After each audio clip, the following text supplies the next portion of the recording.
तुम देखना साल भर में ये पूरा इलाका हमारा होके ही रह जाएगा। इस पूरे इलाके पे हमारा कब्जा और तसर्रुफ होगा। तो उस वक्त उसने कहा, हजरत फरमाइए क्या फरमाते हैं?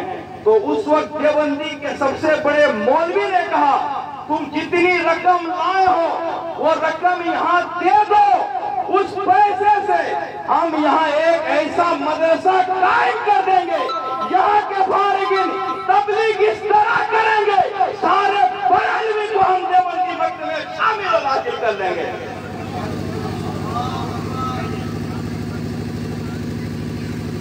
नारे तकबीर, नारे रिसालत, उलमाए अहले सुन्नत, नारे तकबीर। अब आइए हज़रात मोहतरम, मैं इस वक्त दरबार शाहिद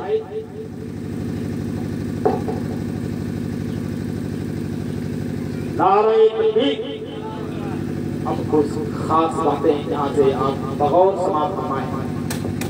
ये तो मैंने अपने दुश्मनों के हवाले से कहा। अब आइए जिन्हें हम अपना कहते हैं, जिनसे हमारा ईमानी और इस्लामी रिश्ता है, वो हमें तोड़ने के लिए किस कदर सरगर्म है। मैं आपको बताऊं, आज उड़ीसा में सबसे बड़ी तादाद में जो जमात है उसी का नाम जमात नसीमी है। लेकिन हम इतनी बड़ी तादाद और जमात में रहकर भी बहुत कमजोर हैं। माजरत खा हूं, मैं दिल की बात कहना चाहता हूं, हमारे पास ना कोई बहुत बड़ा इदारा